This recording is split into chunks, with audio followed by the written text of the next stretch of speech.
We are about to start the webinar. The speaker for today is Professor Katherine from National University of Taiwan. She took her PhD from Illinois University, USA. After that, she worked in South Korea for some time. And then in 2009, she joined the National University of Taiwan, Singapore. And she is a winner of PLS Young Engineer, Outstanding PLS Young Engineer Award. She is award winner of that. And she is also now in charge of the Women in Engineering of Power Electronics Society. So with this, I request Katherine, Madam, for her presentation. Madam, it's over to you, Professor Katherine. Hey, thank you very much for the introduction, and again for having me. It's an honor to be presenting today, and I'm very impressed by the very big turnout from your chapter. So I'm very excited and hope I can share some information with everybody. So I guess I'll get into it. So today I'll be talking about some of the research I've been doing on what we call differential power processing, and these are DC-DC converters, and I'm specifically looking at solar photovoltaic applications. First, I wanted to give you a sense for where I am. I'm in National Taiwan University, which is in Taipei. And originally I'm from the US, as was mentioned, and I also taught some time in Korea. So I've traveled a little bit around and have been doing power electronics for a number of years. So I'm hoping to get a lot of interesting things for you to learn about. If you ever get a chance, in the future, when travel is more possible, I invite you to visit National Taiwan University. One of the very nicer pictures is shown here on the right. It's a beautiful campus in the city, but also has a lot of nature on the campus. So you're all welcome to visit if you have the chance. I run the Paris Lab, is what we call it for short, in order to remember it more easily. It's a Power Electronics for Advanced Renewable Systems Lab. And we have a small group doing power electronics at NTU. And I have a few different areas of research. My main ones are, one, improving grid connected solar PV power. And I'll be talking a little bit about that today. We design and manufacture boards, and then we'll test them using various systems. And we specialize in PV emulations using a certain hardware setup. And we also do some simulation and then outdoor experiments and testing. Another area that is an emerging area for our group is enabling portable PV power. So not just the ones on the roof, but also looking into smaller applications and seeing if we can put photovoltaics on things that are movable, for example, wearable electronics or small vehicles or other things. So that's another area where we're trying to apply the concepts of differential power processing to new emerging applications. So if you're interested in that, I encourage you to look at some of my website and some of our work. In this talk, I'll be talking about some reliability challenges first, and then that's a motivation for while we're looking at PV differential power processing.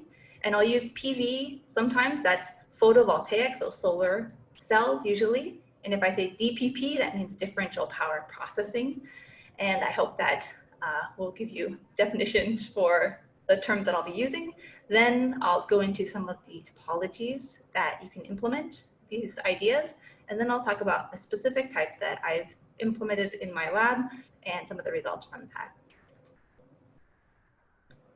So let's start with the reliability challenges. And we're looking at specifically series connected PV cells. So this is more of the traditional approach. And we're gonna start at the PV panel level.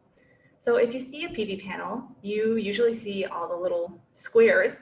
And so those are the PV cells themselves.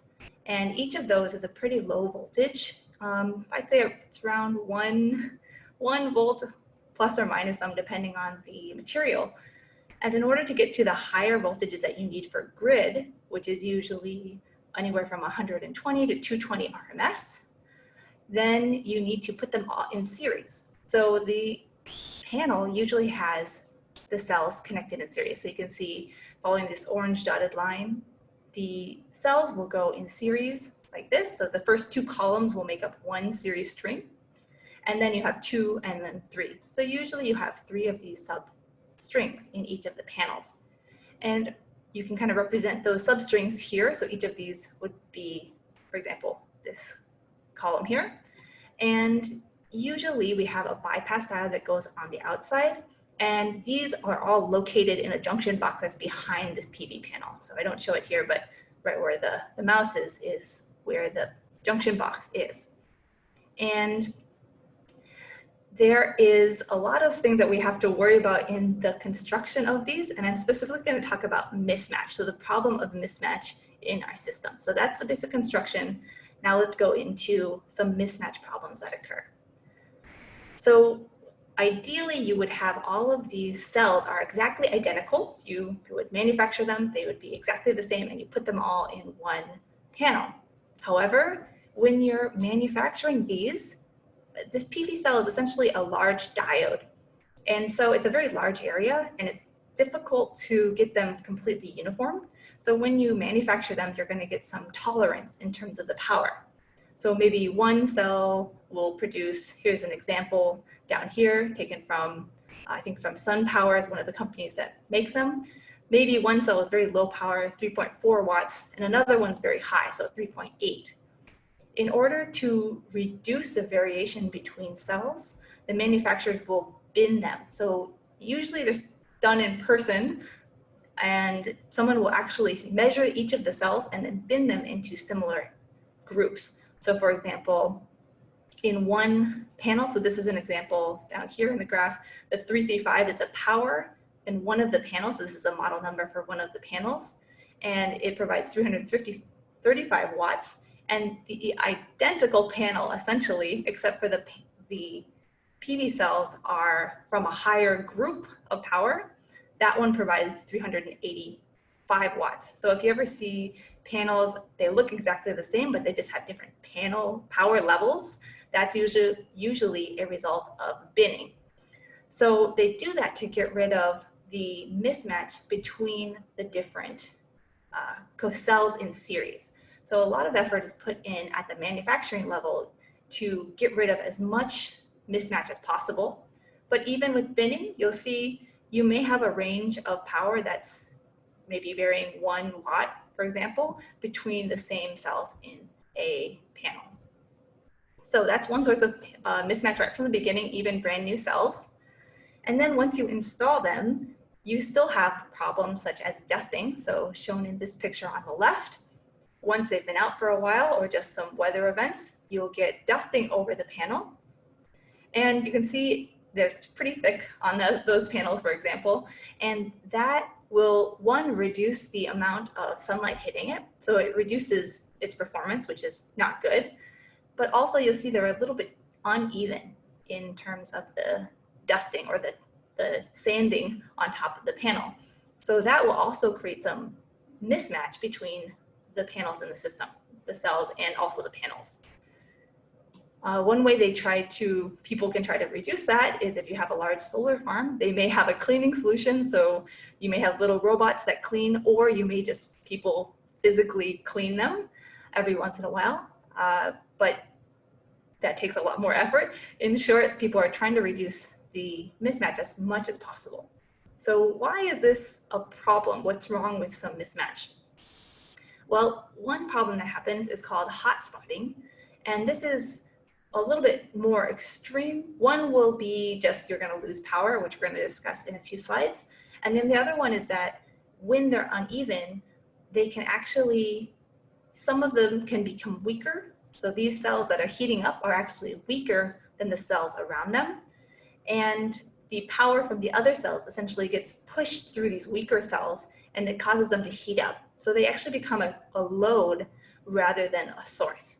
And these panels I took this myself on a rooftop in Texas a few years back, and these were shorted, so they would be in the bypass mode, for example, which is a normal operating mode. It can happen. And if that's the case, then you can see that some of these cells become hotter. And it's not just one point in the cell, it's the whole cell. So this appears to be a result of variance in the panel, in the cells themselves. So those red ones, for example, this one gets up to 35 degrees Celsius, or 34, is much hotter than the rest of them. This heat may start to degrade the material, but it will also, the PV material itself, but more rapidly is it will heat up the encapsulant if it gets to very high temperatures, and it can actually burn through the encapsulant or damage the encapsulant. And then things like the environment, salt, weather can come in and cause corrosion and also start to degrade the panel. So these are all things that you want to avoid as a owner of these systems. You want them to work as long as possible and provide as much power as possible. And just to give you a sense for how quickly these will occur, they say, oh, does this occur very quickly or does this take a long time? Here's a video of a PV formation, PV hotspot formation. And we did this by doing partial shading.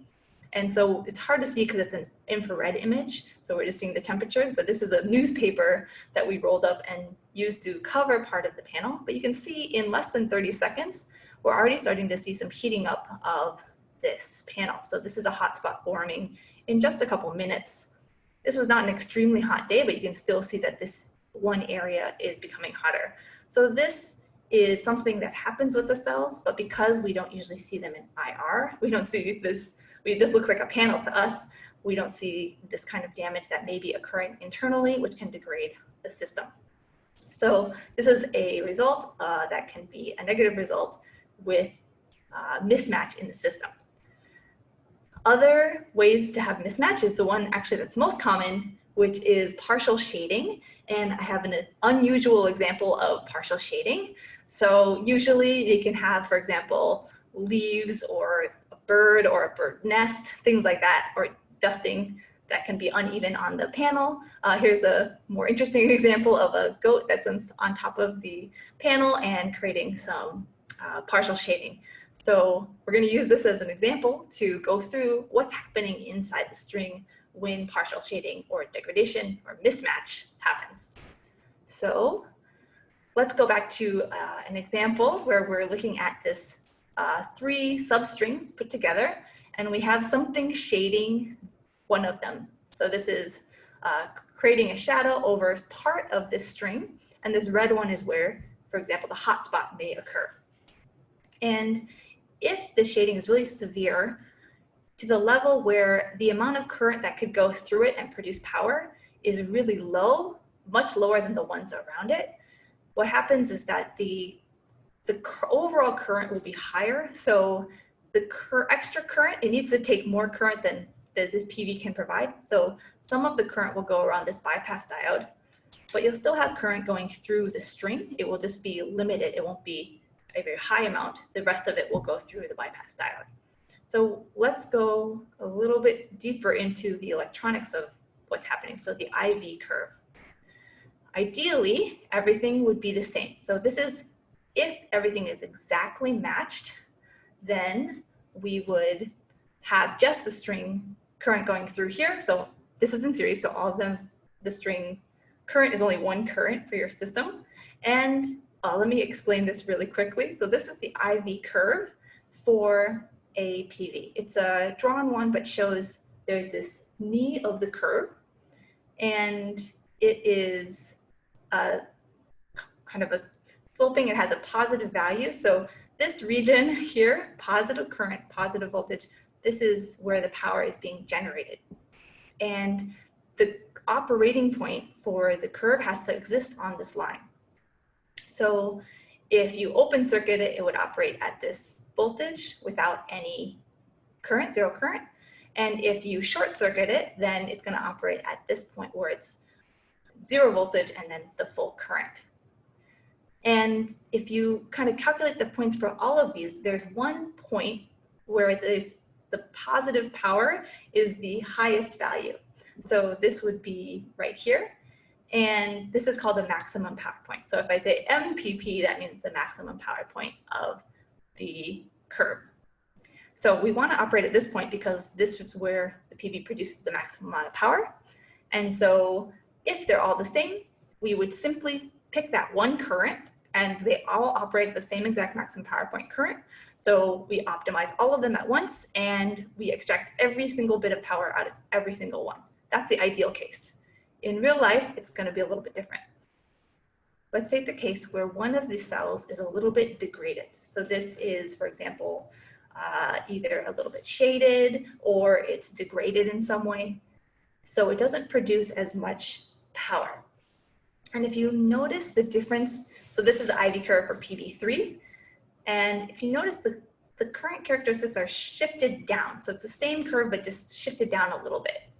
And if you go back and recalculate the maximum power point for this one, it's going to be, for example, on this blue dot, it's at a lower current than the other ones.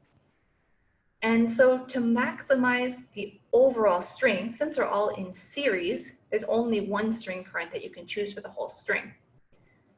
When you're maximizing the whole string, the optimal current will actually be in between these two. So it's going to be lower than this maximum power point for PV1 and PV2, so a little bit lower. And for PV3, it's going to be a little bit higher. So right away, we're already losing some power. We're not able to maximize each of these at their maximum power point. We are losing just a little bit. Maybe it's not that severe, but actually if you have a lot of them in series, you're going to be losing some of that power. If the problem becomes more severe, then we're going to have actually this is severely shaded, for example, shaded or degraded. The current characteristics move down even further. And if the current for the whole string, for example, were here, it might be that the power through this PV is actually going to be negative. So this is where it would be acting as a load. And so it's sinking power actually rather than producing it. And the reason you would operate at this current is that these two are providing so much power at this current that it offsets the lack of power that is produced in this one. So this can happen and does happen in many PV systems. So because of this mismatch in series, this can lead to long-term reliability problems, degradation, and heating. So these are all kind of the problems that the mismatch in these strings can cause. And now we look at how can we solve this using converters to try to offset this mismatch while still providing maximum power to the output. So now we're going to go into overviewing PV differential power processing converter concepts. And I want to start with a little bit of history. Not that much, it's not that far, not that old, but the first paper that we've been able to find that has this specific idea that's applied to photovoltaic panels is this paper in 2001 from Dr. Shimizu and his colleagues in Japan. And they called this type of circuit a generation control circuit. So generation of the PV, they're controlling that generation using converters to achieve that. And so that was back in 2001. And that idea has been out there, but in about 2013, our group, one of my colleagues, Pradeep Shenoy, and then other students when we were at the University of Illinois and our advisor, Philip Krein, we got a project working on this government grant. And we started calling it at that time differential power processing. So that's the term that I've been using in my literature, but also it can be called partial power processing because you're processing a part of the power rather than the full power. It's also been called the PV balancers and PV equalizers. So if you look up the term, you may find different names for that. And if you're interested in more variety of topics, I can point you to one of our papers that looks into that, a review of DPP techniques published in 2019. So we'll go into some of the details for that, but if you want more details, I recommend this paper. Okay, so how does it work? How does the differential power processing work? Let's start with the traditional solution that power electronics we've used in power electronics.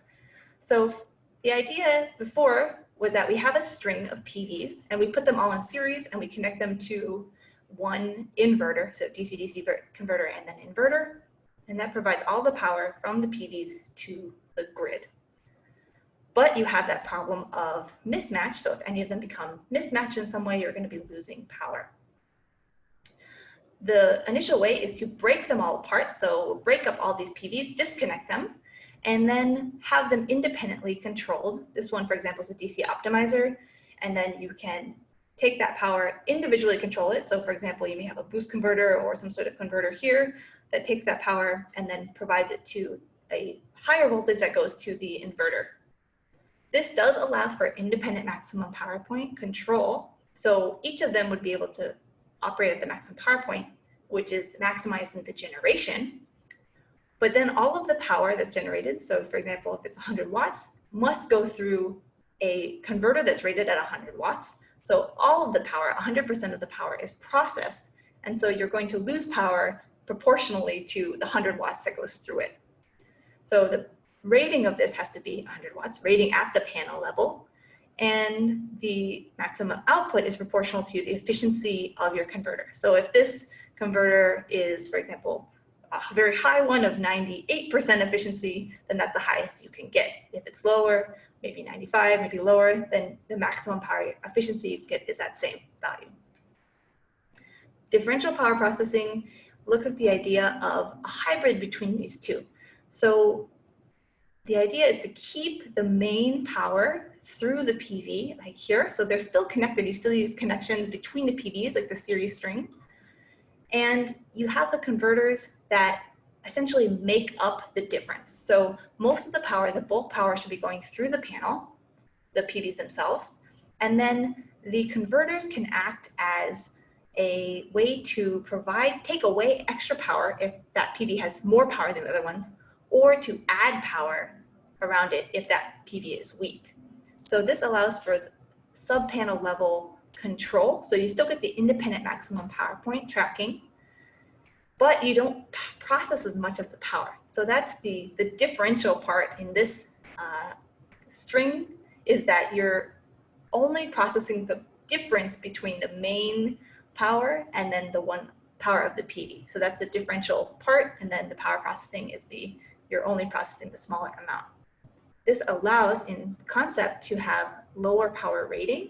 So you don't have to rate it at, for example, 100 watts. Maybe you can rate it at a lower value. And that's actually one of the questions we looked at. So I'll talk about that in a minute. And this allows for higher output than DC optimizers because you're not processing as much power, so you don't have many losses. So the short version is you're able to get the individual control, which offsets the power problem, the mismatch problem, but you're not wasting as much power through the converter. So that's the advantage of this topology. So there's multiple ways to approach this in terms of architecture. And here, when I say architecture, you can also think configuration. We're not looking inside the box yet. So this is the converter. We're just saying it connects from one side, the PV, for example, here, and this one, the output, connects from ground to the high voltage bus. So this is the PV to bus configuration. And this is one way of shuffling power between the PV element itself and the bus. So you can either provide, if this is producing more power than the string, this converter can push power from the PV to the bus.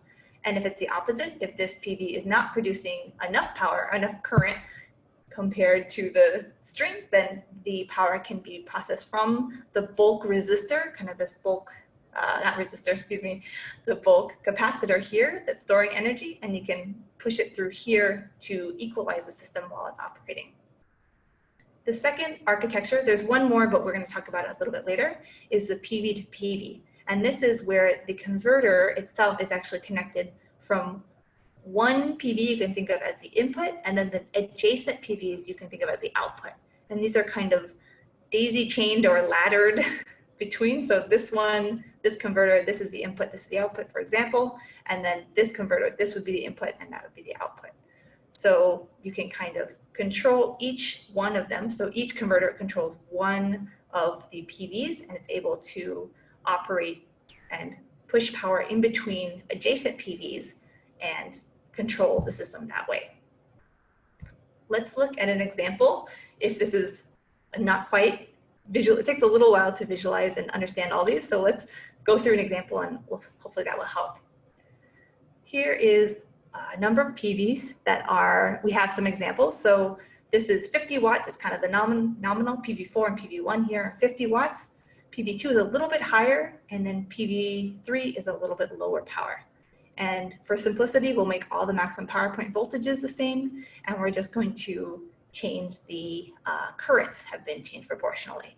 So each of these, in order to operate at their maximum power point, needs a different current. If we put them all in series, and here we can put a bypass adder on each of them, then we get this kind of power curve. So this is the power that's produced, and this is the string current. String current is this current here. So if we sweep the string current, we're going to have these multiple peaks here. So this is one of the peaks at a lower current, and then we have another peak here, and then another smaller kind of a peak here. The total power produced by the PV is only 183.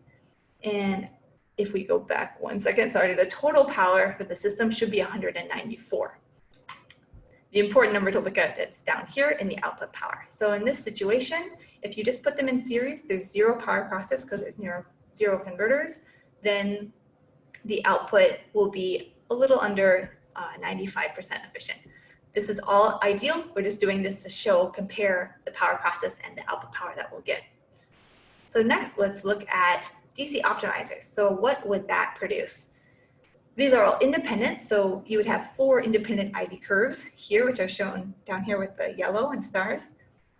The PV power produced, assume that they can get exact maximum power point, but you're processing all of the power.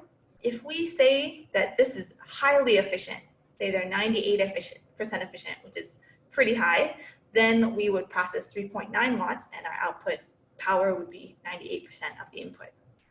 Now let's look at a differential power processing example using, this is the PV to bus architecture.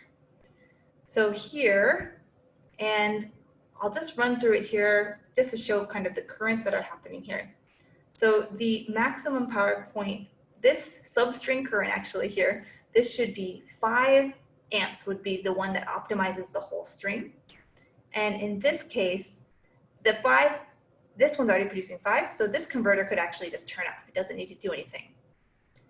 But this one is a little bit weak. So this converter would take power from the bus, and you can think about it as like putting it around this. So it supports this PV. So this PV can operate at 4.2 amps, and the other 0.8 comes in from the converter. This PV2 is going to do the opposite. It's producing more power than the other ones. So that 0.2 amps is going to come out actually and go directly to the bus to be provided to the load, rather than being forced to go through the string. So this is also able to be optimized at its maximum power point, while most of the power is going through the string, and only a little bit, so these currents are pretty low, are going through the converter. If we do the numbers on this, let me look at this, show you this real quick. This is comparing the series strings. This is the one we just looked at. This is the power processing. This is a little bit confusing because it's ideal. So actually at any current, so if you tell me any current, then this value, this substring value, it can actually optimize all of the PVs at that level, but it's going to process a lot more power if it's at a different value. So for example, if that string current were 2, it could optimize it, but it would need to process a lot of power, which would take away from your output.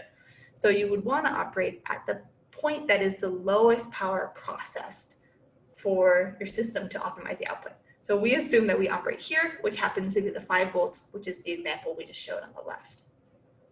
So for that point, the power process would be only 10 watts of power rather than the close to 200 watts. And let's give these converters a lower efficiency just to kind of emphasize the advantage of this approach. Let's say it's only 90% efficient. Then that would be 1 watt of loss, and still you end up with 99.5% efficient. So let's also look at the PV to PV just for comparison. And I'm not going to go through all of these just for time's sake, but this is a little bit more complicated to go through all the numbers, but if you add up all of them, each of the PVs is able to operate at their individual point, and the power process through each of these converters is going to be lower. So this one again is also operating at its maximum power point. This is the point that it operates at for the whole string. And you can see immediately that it's higher than the series string. And the power processed, if we go through and calculate that, it would be about 8 watts. And the losses, even if we assume it's about 90% efficient, would be 0.8, which ends up being 99.6% efficient. Again, this is all ideal. This is for just comparing. So of course, you're going to have a lot more losses in your system, but just giving you that caveat. So how do we kind of digest these different ways? How do we think about them? So to compare these different topologies or different architectures, we can do a figure of merit. And when I was doing this analysis, the simplest way is to do just series string without any converters. So that uses the baseline. So the series string, the power that you would get for series string in a specific case is the baseline power. And then the power out is the power for that specific case. So for example, the DC optimizer or the PV to bus or PV to PV, then that's a power out for that. So the DPP power over the power you would get with the series string. So that gives you how much of an improvement you have over a series string. So if you have that equal to 1 would be exactly the same performance, and then greater than 1 would be better. And so we want to have a higher value here. This is from the paper down here. This has a lot more analysis, but I just want to show you the results. And so if we go through the DC optimizer, and this is a figure of merit, I believe at 25 years after the system has been operating. Oh, maybe. Oh no, this is for a specific case. So this is the DC optimizer. It would be better, but the other ones are actually going to be better. So this is the PV to bus with no limit, meaning that it's kind of ideal. The converter can process any amount of power to maintain that maximum power point. Then we get a big improvement with these two, the PV to PV and the PV to bus. But if we add a rating, so we say it's not rated at 100% of the panel, it's rated at only 8% of the panel. So in this example, rather than a 100 watt converter for a 100 watt panel, you only have 8 watts of converter for an 100 watt PV panel. Even with that, we can get a very big improvement. All of these, notice, are higher than the DC optimizer. So with smaller converters, we can get a higher performance over a range of mismatch conditions. Okay. We looked at this for a lot of different conditions where we knew these cells over time in a panel are going to become more disparate. So they're going to decrease in power, and they're also going to become more different. So as they degrade over time, the variation will be larger between them. So we looked at the variation that we would expect at 0 years. So there's still some variation even with new panels. And then the variation we would get at 25 years. And this is assuming no partial shading. This is just looking at degradation in the panel itself. And after doing some studies, we found that the rating the end result, the rating that would work for the system over 25 years, if we use the PV to bus, could be around 17%, for example. And for the PV to PV, the rating could be about 33%. So if we had a 100 watt panel, the PV to bus converter would only be needed to be rated at 17 watts, and the PV to PV would only need to be rated at 33 watts. And you would still get a very high improvement over 25 years. So at 25 years, this seems not too significant, but it would be, for example, 5% better, 6% better, 6% better. What that equates to is the DPP converters can provide 2.8% performance over 25 years. So if we kind of look at the overall lifetime, this is a figure of merit for the lifetime over those 25 years, then you would get 2.8% power increase, energy increase over that time, which may not seem very significant, but actually over 25 years of power from one panel, 2.8% is going to be a lot of power. So you're going to increase just a little bit, but over many, many years. So that is actually a pretty good improvement. And it also allows for individual control. So you're more likely to not completely bypass that one cell that's shaded, for example. So the hotspot risk is also reduced because you're able to control at a submodule level. So let's summarize this part. So based on these studies that kind of look at the full system, DPP has advantages over series and over DC optimizers. So it has potential to do better and have more power output because it has lower power processed, but yet yields a higher output power. The general ratings we found for a normal size system is about 33% or lower can be rated. You can rate your converters at that level and still expect to have a high power yield, so up to 2.8% more energy over 25 years. And if you had a higher rating, you could actually compensate for even more significant mismatch. So for example, severe shading, you could compensate for even more. So I'm going to continue on now to the part where we're talking about the individual topologies. So what goes inside of those boxes that I showed, and hopefully for people who are more familiar with the topologies, that will kind of help you see how they actually are operating. So let's go into the converters, and I'm going to speed up a little bit because I think I'm taking too long. Okay, so let's talk about the topologies. In the PV bus, which we discussed earlier, the flyback converter is the most commonly explored one for that use that's been implemented. So this one is connected from the input of your flyback would be the PV, and then the output would be the whole string of the PV. So if there's NPVs, it's going to be that NPV voltage. Because the input is in series, so these are all series, but the output is in parallel, you need to have an isolated topology for this. So because of that, the flyback is very commonly used. And one thing to note is that this output voltage is going to be kind of high. So how would that work? The main power is going through your system, and you're going to be shuffling power in both directions. So it does need to be bidirectional. And for example, when we're going from power flow from PV to bus, you would drive this Q1 as your main switch, and you could either use this as just the diode in the MOSFET, or you could attach another diode over it, or you could do synchronously. We've actually just implemented with using the bypass diode of the body diode of this second MOSFET.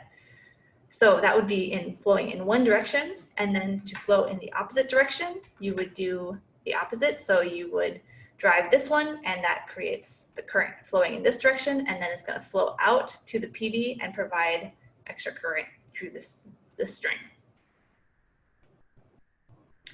If you want to get into the equations of it, it's a little bit complicated. This system is pretty highly coupled, so control is going to be one of the more challenging parts of implementing these, particularly this, the PV to bus topology, because you have this substring current, which is going through here, but then you also have this return current that's coming out through the converters, and then those two together will be the string current, which is what actually goes to the inverter.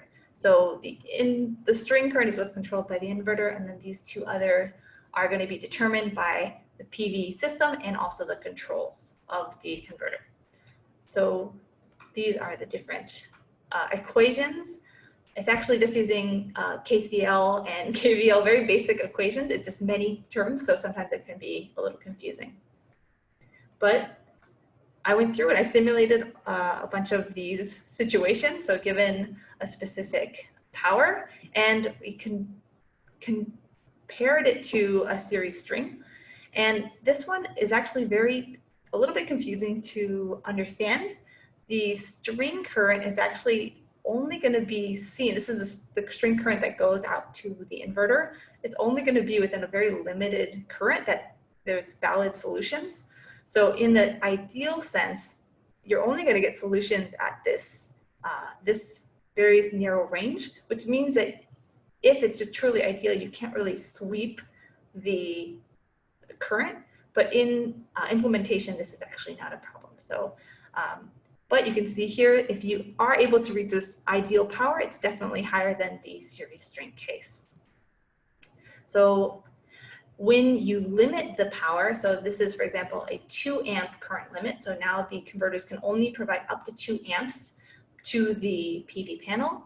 We have a little bit of a different curve. I'm going to point you down to this one where we're looking at the output power versus the string current. And we get some effect of the rating limiting. And then we have some ideal, this is where we're in the ideal range. In implementation, this actually comes out smoother. So luckily this isn't a problem. It's just in the calculations for the ideal case. So let's go on to the PV to PV. This one has been much more explored in the literature, and probably because it's less complicated to control. But the converters down here are usually a switch inductor. You can also think of this as a buck boost, and the resonant switch cap converter. So there's been multiple groups that have worked on this. The positive part about this is that you can only rate this voltage at the PV level, and you don't have to rate it extremely high voltage. For example, it doesn't have to be the bus voltage.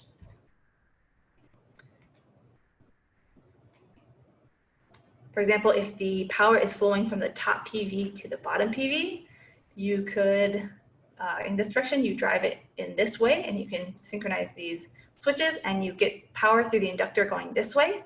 And you can kind of see this is similar to a buck boost converter, just to show you the difference. So this would be PV1 is like the input voltage here, switch 1, the inductor here, and then this diode becomes an active switch here, and then this V out is like the second PV. So you can think about it like that as a buck boost converter, and that will probably help people who already know how buck boost converters work. We go in the opposite direction, so just a bidirectional, and this, in this case, the inductor will go in the opposite direction, and it would be like power flowing from the output side to the input side. The governing equations for this are actually quite complicated in that they are coupled, but it's if you're trying to calculate how to do this in simulation, it gets a little bit complicated, but when it's implemented, it is not as bad actually. So you would use these calculations to determine the duty ratio, and then all of these duty ratios can be put into this matrix form, and the DPP currents are these currents from each of the converters, and then these are the individual PV values. So you can use this just for the calculation of the system.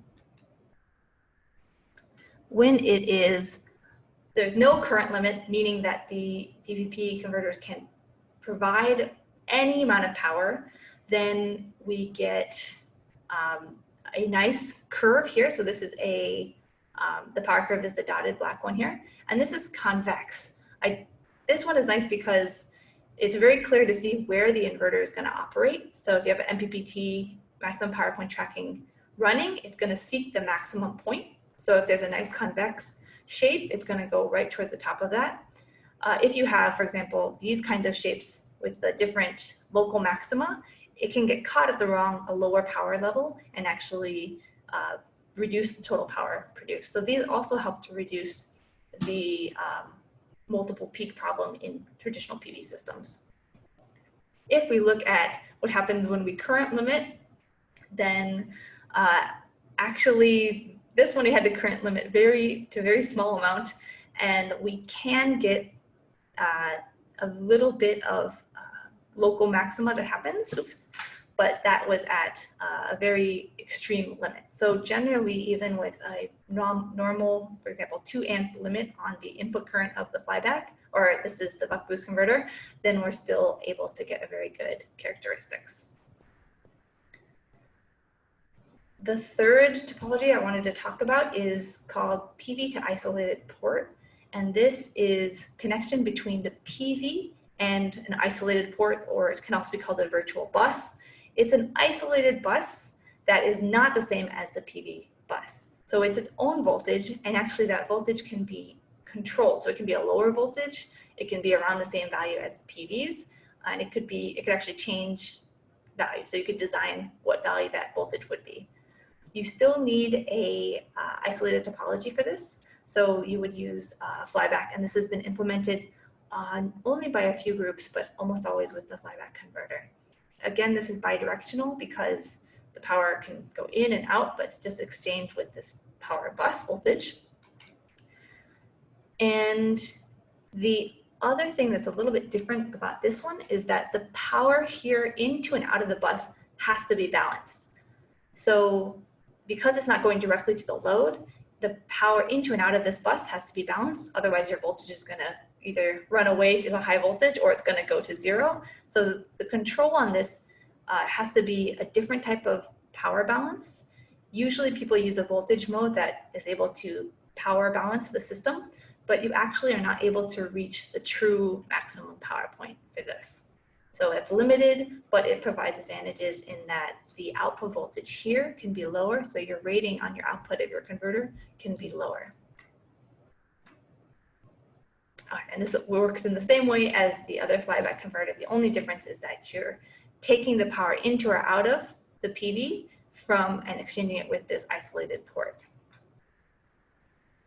Okay, so same bidirectional operation is needed. If we look at the current limit or no current limit situation, so what does the IV curve look like? The string current versus the output power. For the PV to isolated port, we have, again, a very nice convex curve here. And that's what we're looking for optimizing, consistently optimizing the power from the system. So those are all good characteristics. Even if we limit it to about 2 amps, we still get a very nice convex shape. So that's very positive for interacting with the inverter. So we went through a lot of different ones. So I just wanted to compare the different architectures. So the PV to bus. Generally, we found that it has lower power process if you have a larger string and you're able to get the true maximum power point. But you have very high output voltage. The control is a little bit complicated. It's not really scalable. So if you wanted to do higher voltage, you need to redesign your system. And it doesn't necessarily have a good inverter interaction. The PV to PV, you have a lower voltage rating, so that's a plus. You can get true maximum power point. And the rating is rated at the PV, so you could actually scale up your system. So the actual converter is scalable. However, it has higher power processed than the other ones. It's also difficult to control because it is a little complex and it doesn't always have good inverter interaction. The PV isolated port has good voltage rating and good voltage balance. Voltage balance is the way to implement the control. It's relatively easy.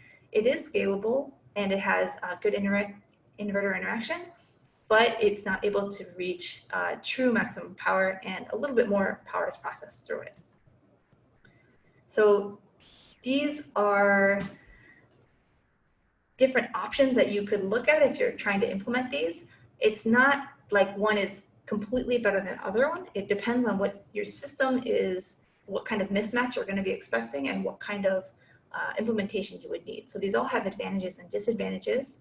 And if you're designing this, you can consider what would be most appropriate for your system and your design constraints. I wanted to wrap up with just sharing the results from some of the work that our group has been implementing. We call it segmented differential power processing. And I'm just going to go through and jump to the results so that I'm not going to give lots of details, but I want to give you a sense for what you can actually achieve with the results. So this is a system that we worked on. I worked on it when I was working in Korea with a company. Project was funded by POSCO, and they were looking at a building where they wanted to put PVs on the wall, but they wanted to be like a pattern. So they wanted to have different colors over them. So inherently, you're going to have mismatch between these systems. They're also going to have shading from this part of the building on the PVs. And so it's a very good case for mismatch. Okay, so The idea here, we looked at the PV to bus, which I explained, and I hope you kind of got the concept. If you have a really large, many PVs here though, this voltage is going to be really high compared to the voltage of the PV. So for example, if you have 10 or even 20, you're going to have really high voltage. You're also going to have a lot of wires that are going to connect. You have to connect all together. So that can be really messy. So we suggested a segmented differential power processing topology, where we essentially segment them into smaller units, and those units have fewer connections in between them, and they interact with each other. So for example, these 4 PVs, they can exchange power with each other. They have a bus here, and that bus can actually exchange power with the whole string or with the individual PV panels. So with this concept, we looked at a few different ways to implement it. We looked at how having a converter here, that this converter's job is to regulate the bus. So you can also think about this as a hybrid between the PV to bus, which is the first one we talked about, and the PV to isolated bus, which was the last one that we talked about. So this one kind of has a converter that can control this voltage and also take power from the overall bus and then to this lower voltage bus here. But we actually found that we could take this converter out, and as long as you controlled it correctly, it was able to automatically adjust the power so that you could make this bus here the output of these 4 PVs, and then you could string them together and actually get a full system that works. So we went with this type of topology or architecture, and we use the flyback to achieve that, a bidirectional flyback. So we have 4 of these in one board. And first we wanted to see the efficiency we could get just with the flyback. And we're looking at the forward direction is in blue, so at full load, and notice this power is only goes up to 25 watts. The panels were closer to 150. They were custom panels, so they're a little bit lower power, but we were able to have very good performance even at just 25 watts. So at that full load, with the sensor losses, so a self-sustained system, we got about 98% efficient in the forward direction and 85% efficient in the reverse direction. The positive part is that we'll be able to achieve higher efficiency than that in our results. So we looked at a shading condition, and we want to say, as we increase shading, how does this affect our system, and how does this affect how much power we can get out of it? So we're going to compare the series string and the DPP, segmented DPP system that I just mentioned. And the important metric we're going to look at is the system efficiency, and this is different than the flyback efficiency. That would be actually the module efficiency. We're looking at the PV produced by each of the PV panels. So what is produced at the beginning, and then the total power out of the system. So this is the system efficiency. That's the number that we are going to care about.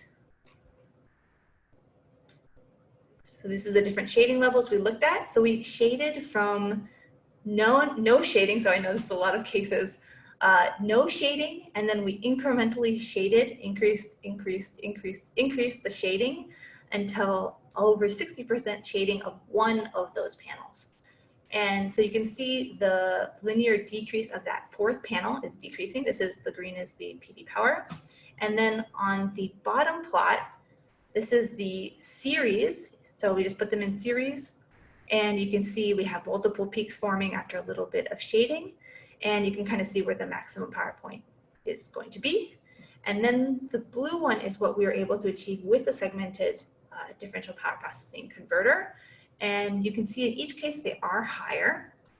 And let's just put that in terms of efficiency and power so you can see what that is. So this is the level of shading. So that example I just showed, just plotted on a different plot. So first we're looking at system efficiency. Even when the series string goes all the way down to 80% efficiency, with the DPP system, we're able to maintain it always above 92%. So actually, this is a pretty significant increase across the board. And even when there's no mismatch, it's just under the performance of series string. And if you look at this graph, this just shows you the power levels that we're actually getting and how the DPP always has a good improvement over the other one, and it's comparable right at that equal shading level. So we're able to have high system efficiency and generate very good power, high power, even in shading conditions. So I'm going to wrap up. I think I took a little more time than I expected, but just to reiterate what I talked about. We talked about PV mismatch and how it's caused by manufacturing, dusting, shading, things like that, and how we try to get rid of as much mismatch as possible, but we can use power electronics to try to get, even with that mismatch, to try to optimize as much power as possible. And DPP systems are very good for that because they have very low power process, but are still able to do individual control and get a high power out. They're appropriate for high voltage applications. For example, grid connected systems are very good for that. And they outperform DC optimizers and series string. So in both cases, they're going to show better performance. The power ratings approximately can be about a third or lower and shows pretty good high performance throughout the whole lifetime of 25 years, and it can yield some higher output power energy over that time. The segmented DPP topology that I talked about mostly looks at how to improve modularity and scalability and just ease of implementation. And it addresses the high voltage problem that we get with the PV to bus. And the results show that we're able to get 96% efficient at even lighting conditions, which is comparable to the series string. But in heavy partial shading, we're able to maintain over 92%, which is very high compared to series string and actually very good compared to DC optimizers. So that is my presentation. Thank you very much for listening, and I'm happy to take questions.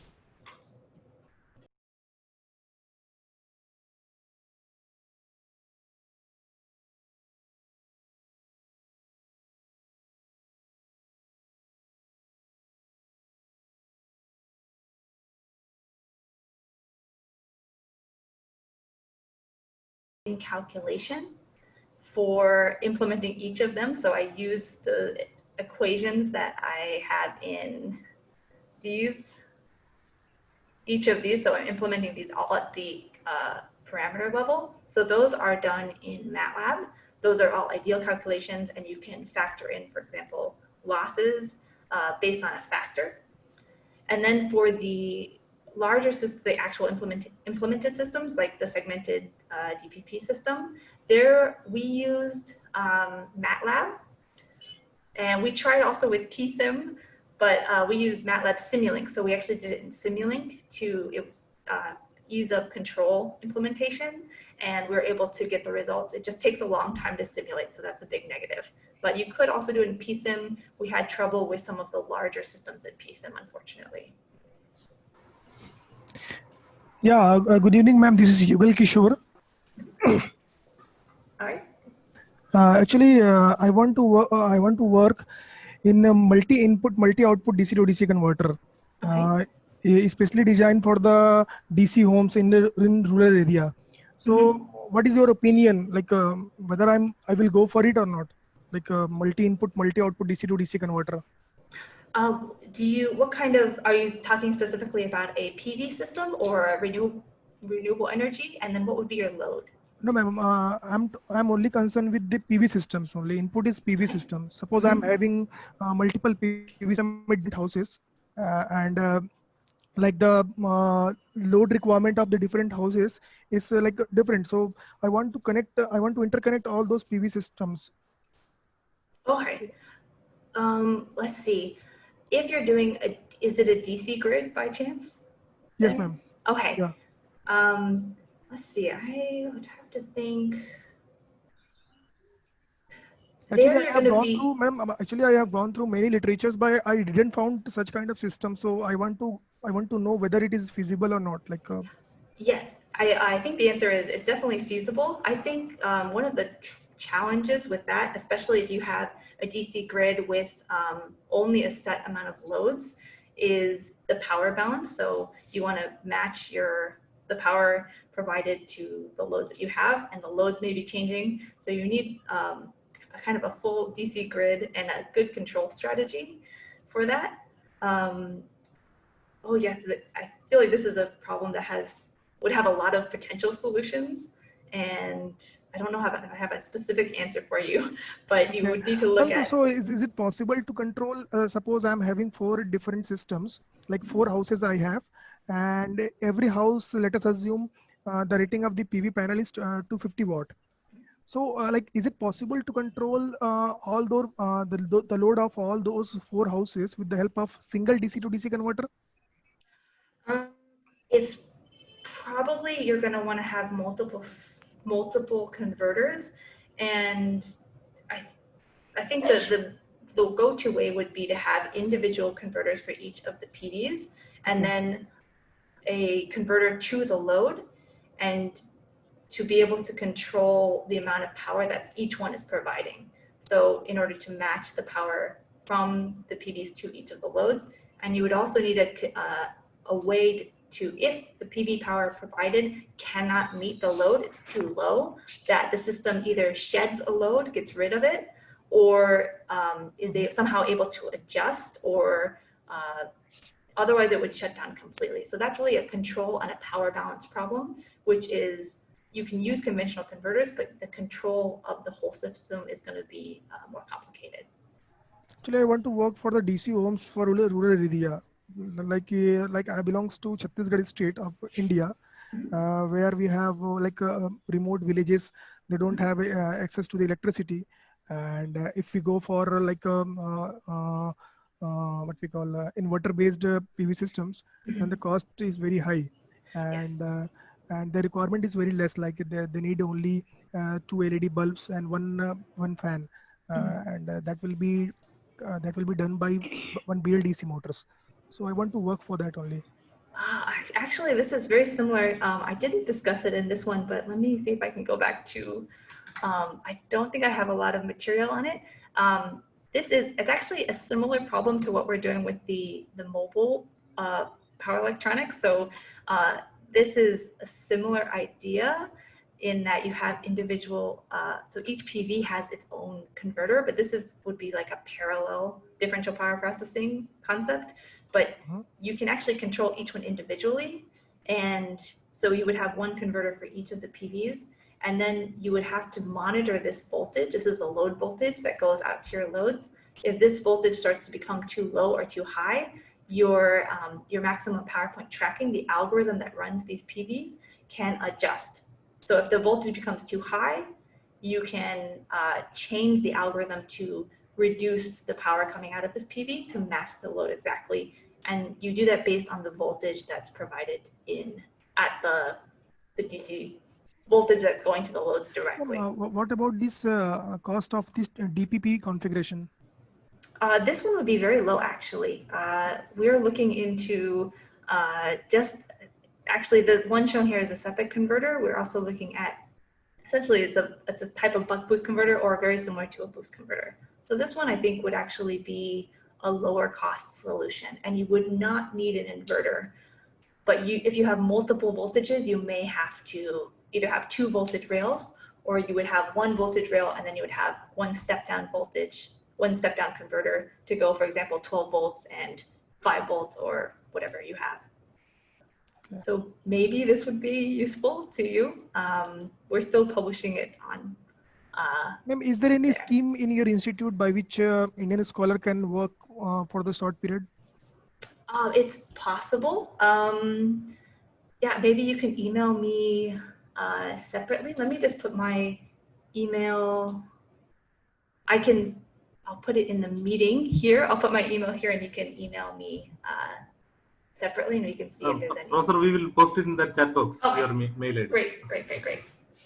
Yeah, so please feel free to. Okay. What studies did Professor Katherine did to explore the year's reliability of DPP architectures? The reliability or? Reliability. Reliability. This is an excellent question. So we have done, let's see, I'm trying to find one that I can show. I think even just this. The reliability, we've done some initial reliability studies, and that was all theoretical. However, the one advantage that, well, there's multiple advantages, but in, what is it? In a traditional system or a DC optimizer system, if one of your converter goes down, essentially your whole PV would be lost. So the reliability, the breakdown fault condition is usually not very good. In the DPP systems, if this converter goes down, unless it shorts across, then it's not good. But if it shorts open, you essentially, if all these failed open, then you still have a string. It's essentially the same as a series string. So the fault condition, for example, is going to be better in general. We still have to do studies to get the exact numbers, for example, but the reliability should be higher. Also, because this is processing lower power, they're not going to have as much heat through the converter, and heat is one of the big contributors to making the system fail faster. So in terms of wear over time, these systems are processing lower power, so they should be more reliable than a full DC optimizer, for example. I think that's, yeah, those are the things we've looked at so far. Next question. What kind of MPPT algorithm used to perform the control of a DPP? Another excellent question. So in our implementation, let me try to jump to a slide here. I didn't cover it here. This one is, the fundamental idea is a maximum power point tracking, perturb and observe maximum power point tracking algorithm. You can also do a voltage balancing, which is easier to implement in general, but you don't necessarily get the maximum power point, but it gets you pretty close. So a lot of the papers that are looking at any of the DPP solutions will either do voltage balancing, and some will do a true maximum power point tracking, but sometimes it's a lot more work to do the true maximum power point tracking once. So this one, I don't know if I have the slides for it. Oh, no, I do not. And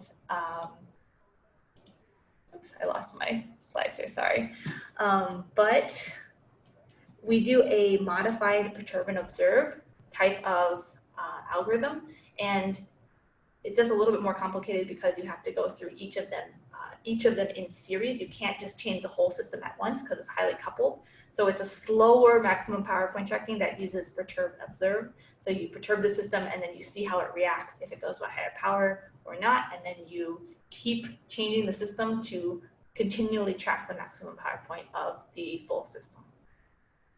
So a lot of them are based on perturb and observe because it's pretty well documented and usually keeps you right near the maximum power point. Okay, my next question. What is the condition for power flow from a DC bus to PV? DC bus, okay. DC. Okay, so let's go to one of these. Actually, let's go back to the example. This is a little bit, oh, this one. So from the DC bus to the PV, in this case, for example, this is when the string, this is a substring current, but if this is 5 amps going through here, then this PV cannot provide enough current. So when the PV that in question, the PV being controlled by this converter, which is number 3 in this case, it's too low. It's lower than the other ones, and the other ones want to operate at a higher current. So that's the case, and you can think of it as a weak cell. It needs a little bit more power to equalize the other ones. It's like too short, so you need to put in extra current to make it match the other ones. And then that's a case where we would take power from the bus, and it's kind of weird because it's kind of circulating power. Power is always moving from the PVs to the bus and then to the inverter. So it's the power that comes out here, and some of it's going to cycle around here and then provide the power to this PV. But by doing that, you're able to operate each of them at their maximum power point. So you're getting maximum power from each of them. Okay, ma'am. Next question. How do you account this model for utility scale solar PV systems? Any benchmarking done? How does it impact in cost of the system? Okay, so how does this apply to utility? Another excellent question. So the original ones that we worked on, so were these kind of basic concepts. So the first part of it, up to all of these different topologies, these had the challenges. Actually, I'm going to go further to show the challenge that we had.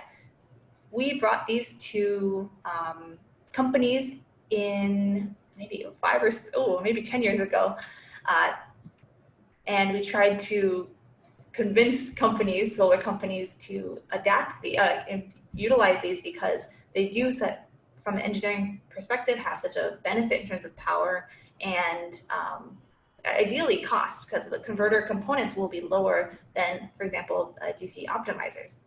However, because of all the additional cabling and all the more complicated wires, because you need these interconnected cables between the different systems to transfer the power, it was a no-go. There was no traction in those systems. So because we had trouble with getting companies to buy into that, we weren't able to actually get this to a utility scale. So this implementation, the segmented one, it specifically addresses that problem of not being able to scale up. So this one is more built together, almost like some of the microinverters that would attach to the back of the panels. This would attach to 4 panels, would attach to 1, and then those could be directly connected to each other.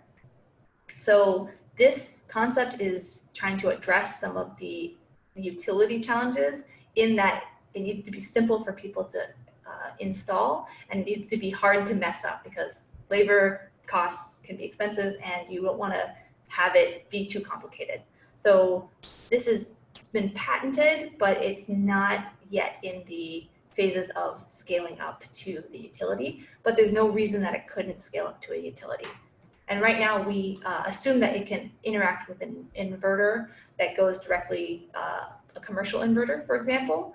They are designed to work with that type of inverter, but you could also use these concepts in a DC bus system. So if you had a remote one like the person earlier asked about, we can also implement these ideas, but we haven't looked at those specifically. So it's a potential for that. So in terms of cost, any new projects is going to be more complicated, but because these components can be, the ratings can be smaller, they should be cheaper than the traditional ones. And I see no reason why this couldn't be competitive. It just needs to be implemented and needs to be put to scale. So it's not implemented yet. It's still in the concept phase, but hopefully it will move forward. Okay. Is there any other questions? Yeah, there are many questions. Let me read out Yes, one. if there are too many questions, I think we can take it say we will send us the madam the questions via mail. Yes, I can answer them later if yeah, you guys can send the mail, or you guys can tag it in the meeting link that sent to mail you. ID is posted in the chat box, chat window. So I think due to some time constraints, remaining questions can be taken via mail, I think. Yes, please feel free to email me and I will try to respond and, as possible, or point you to references that might be able to help you. So okay, thank you very much. There is also a provision for asking questions in the feedback form. Do you use that? Yes. Participants can use that also, for asking your questions. While filling the feedback form also, you can ask questions. So that browser will reply to you via mail. Okay, Vijna madam, are you here? Yeah. Vijna madam, I request you to express our gratitude to Professor in a few words. Madam, please. In fact, Professor Kim, even it was so informative that you were explaining, because you actually did all those experiments, and the passion with which you have done has been shown in the presentation also. I think it is highly beneficial for all those people who are working in converters. You have specifically gone through the minor details, and the references are already there, which will naturally help all of them to continue with their research. Thanks a lot for all the all those minor things also that you were pointing out, which actually opens up how to look at things for each of the researcher here. Thank you very much, ma'am. To your interactions in the future also. And we would even request you to come over whenever it is possible to Kerala section. Thank you, ma'am. Thank you very much. Thank you very much. And I appreciate it. And I really hope I will be able to in the future. Thank you. Thank you, ma'am. Thank Thank you all participants. We had today 150 plus participants. Thank you all participants for joining us. So thank you. Thank you. Thank Thank you, you. ma'am. Thank you all. Goodbye.